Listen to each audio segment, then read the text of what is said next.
살펴보고 있는 이 시편 제4권의 큰 주제는 하나님과 동행하는 삶입니다. 이런 하나님과 동행한다라는 말들을 믿지 않는 자들, 또 이렇게 동행하는 삶을 살아가지 못한 분들이 이러한 이야기를 들으면 하나님과 함께하는 삶, 어떠한 신과 함께하는 삶이기 때문에 그 삶은 늘 행복이 넘쳐나고 그 삶은 원하는 것들이 다 이루어질 것이다 라고 생각을 하기도 합니다. 그러나 이러한 생각과 다르게 하나님과 동행하는 삶을 살아가면 어떠한 삶을 살아갑니까? 하나님께 붙들린 자로서 하나님께서 기르시고 하나님께서 지도하는 삶을 살아가게 됩니다. 마치 이것은 우리가 자녀를 키우는 것과 마찬가지입니다. 우리가 자녀를 처음 키울 때 어떻습니까? 그 자녀가 걸음마를 시작하고 넘어지게 되면 곧장 일으켜 세워줍니다. 그러나 시간이 지나면 지날수록 그 자녀가 스스로 일어날 수 있는 법을 알려주게 됩니다. 밥을 먹을 때도 마찬가지죠. 처음에는 아주 부드러운 음식을 주고 또한 이것을 손소 떠서 먹이기도 합니다. 그러나 이후 시간이 지나면 지남에 따라 더 딱딱한 걸 먹을 수 있도록 스스로 그 음식을 먹을 수 있도록 만들어 가는 거죠. 하나님도 이처럼 우리를 기르시고 지도하신다라는 겁니다. 그래서 하나님과 동행하는 자들의 삶은 그저 행복이 넘쳐나고 그저 원하는 것들이 다 이루어지는 것이 아니라 하나님께서 하나님의 백성을 기르시고 돌보신다라는 겁니다. 여기에 하나님께서 우리를 또한 하나님의 백성들을 그로 틈없는 자녀로 만들어 가시기 위하여서 수많은 일들을 허락해 주신다라는 거죠. 이러한 것들을 깨닫는 자에게 감사와 찬송이 흘러나온다라고 하는 것이 우리가 앞서 살펴보았던 시편들에서 고백하고 있던 것이었습니다. 오늘 우리가 살펴보는 이 시편에서도 1절에서부터 11절을 보게 되면 어려운 상황 가운데 놓여 있는 이 시편 기자의 상황을 볼 수 있습니다. 그에게는 괴로운 날이 계속해서 지속되고 있으며 음식을 먹기도 잊었다라고 말하며 그의 마음이 풀같이 시들었다라고 말하고 있습니다. 또한 이러한 표현들을 통하여서 지금 시편 기자가 얼마나 어려운 상황 가운데 있는가를 말해주고 있죠. 또한 이러한 시편 기자뿐만 아니라 우리도 우리의 삶을 살아갈 때에 이러한 상황들을 마주할 때가 있다라는 겁니다. 직장의 문제와 가정의 문제, 자녀의 문제, 또 개개인이 받아들이기 힘들어하는 상황과 문제들이 나도 생각하지 못한 순간에 다가온다라는 것입니다. 그러한 문제들이 우리에게 계속된다면 어떻습니까?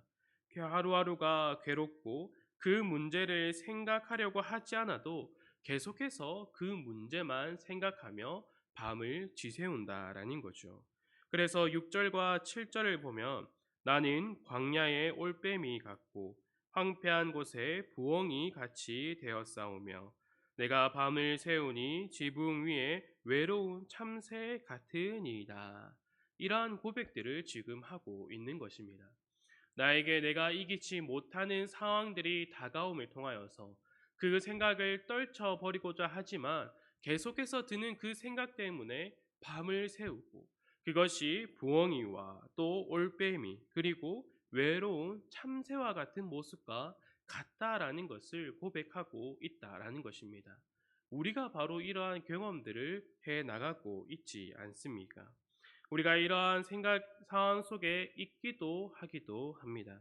이러한 상황 속에서 하나님과 동행하는 자들은 어떻게 해야 하는가를 오늘 이 시편 기자가 고백하고 있는 것입니다. 우리 오늘 시편 1절을 보면 이렇게 고백하고 있습니다. 여호와여 내 기도를 들으시고 나의 부르짖음을 주께 상달하게 하소서. 아멘. 나와 동행하시는 하나님께 기도해야 한다라는 것입니다. 그러면 기도가 어떠한 것입니까? 하나님의 뜻을 알아가는 것이 바로 기도입니다. 내 뜻을 이루어 달라고 내가 원하는 것을 하나님 앞에 토로하는 것이 기도가 아니라 하나님의 뜻이 무엇인가를 알아가는 것이 바로 우리들에게 주어진 기도입니다.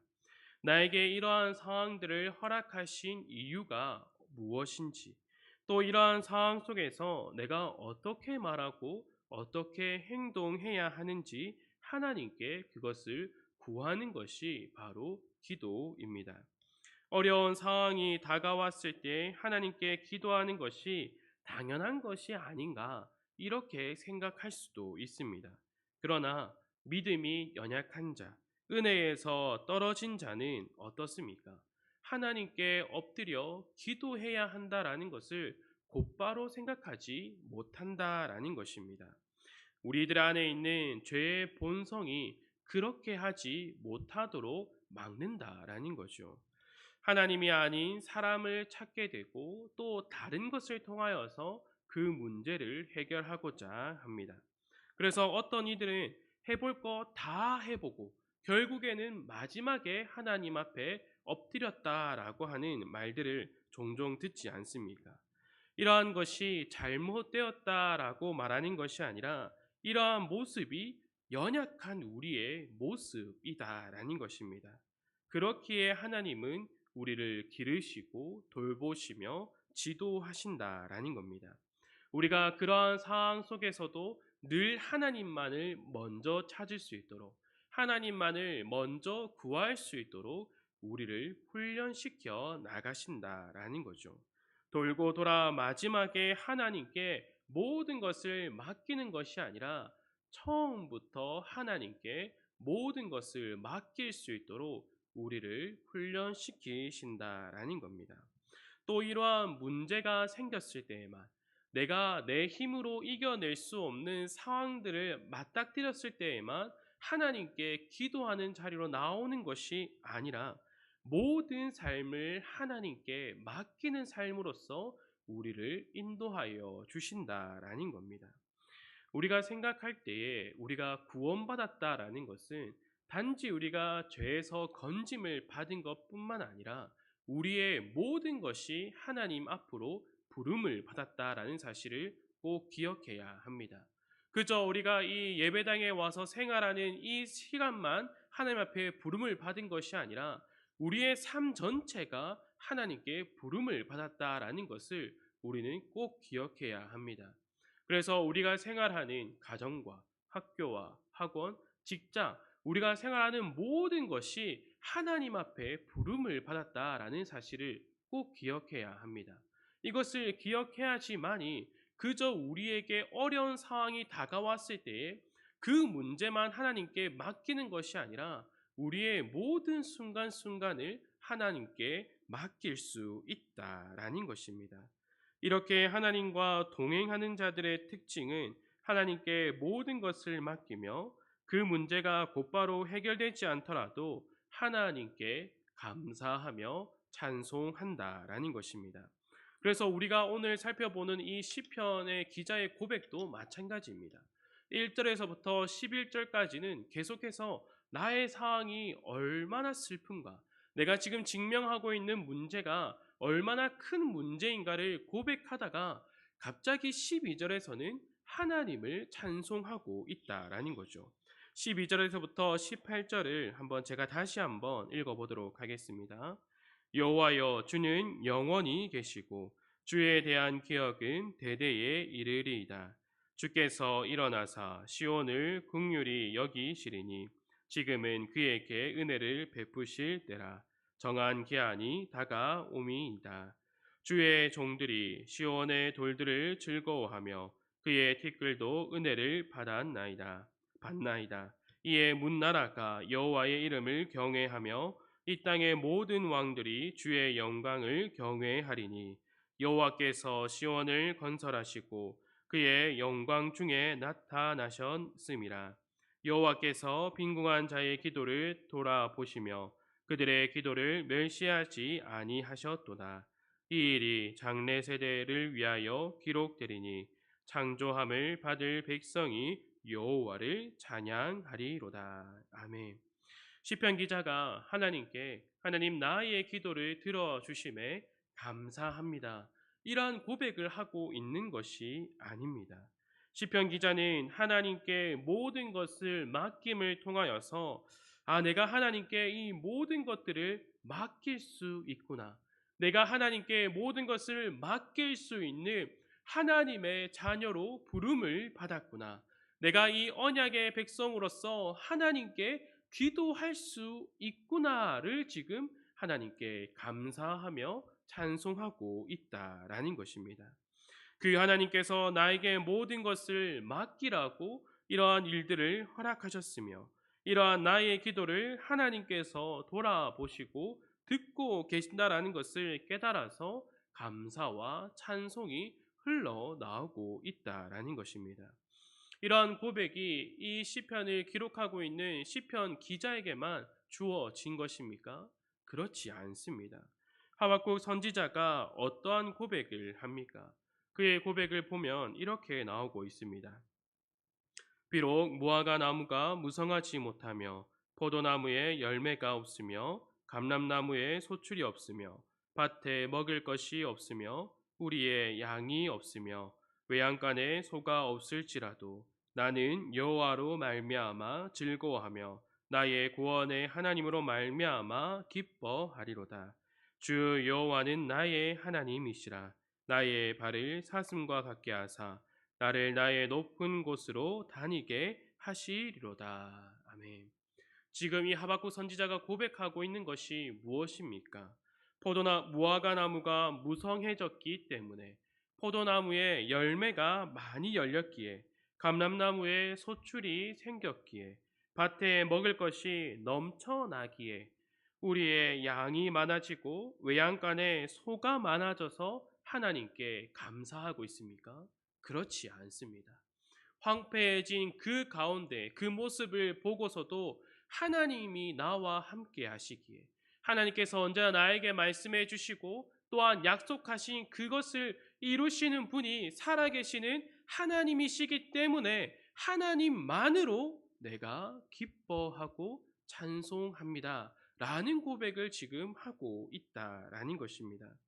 비록 나의 상황이 이전과 같지만 모든 것을 허락하신 이가 나를 불러주신 살아계신 하나님이시며 그 하나님께서 나를 하나님 보좌 앞으로 부르셨고 또한 모든 것을 하나님께 맡기도록 하신 것에 대하여서 감사와 찬송을 하고 있다라는 것입니다. 그래서 내가 그것을 붙잡고 밤을 새우는 것이 아니라 하나님과 동행함으로 하나님으로 인하여서 즐거워하고 기쁨의 삶을 살아갈 수 있도록 해 주신 것에 대해서 감사와 찬송을 하고 있다라는 것입니다. 주 안에서 사랑하는 성도 여러분, 우리도 이러한 하나님과 동행하는 자로 부름을 받은 자들입니다. 우리는 이것을 잊어서는 안 됩니다. 그저 우리가 특별한 상황에서만 하나님 보좌 앞으로 부름을 받은 것이 아니라 우리는 우리의 존재 자체가 하나님 보좌 앞으로 부름을 받은 자들입니다. 하나님께 모든 것을 맡길 수 있는 자로 우리가 부름을 받았다라는 것입니다. 비록 우리가 연약할 때에 우리의 믿음이 아직 너무나 어려서 모든 것을 하나님께 맡길 수 없을 때도 있을 겁니다. 그러나 하나님께서는 우리를 기르시고 돌보시는 분입니다. 우리를 먹이시고 또한 우리를 인도하시는 이가 하나님이시다라는 것입니다. 그래서 우리는 하나님과 함께 동행함을 통하여서 하나님께서 나에게 이러한 상황들, 이러한 어려움들을 허락하시는 이유가 여전히 내가 연약하고 믿음이 흔들리는 상황 가운데서 더욱더 나를 굳세게 하려고 나를 흔들리지 않는 자로 만들어 가시기 위하여서 이러한 일들을 허락하신다라는 것을 깨달아야 한다라는 것입니다. 또한 이것을 넘어가서 그러면 하나님 내가 어떻게 해야 합니까? 내가 이 상황 가운데서 어떻게 말을 하고 어떻게 행동하고 생각해야 합니까?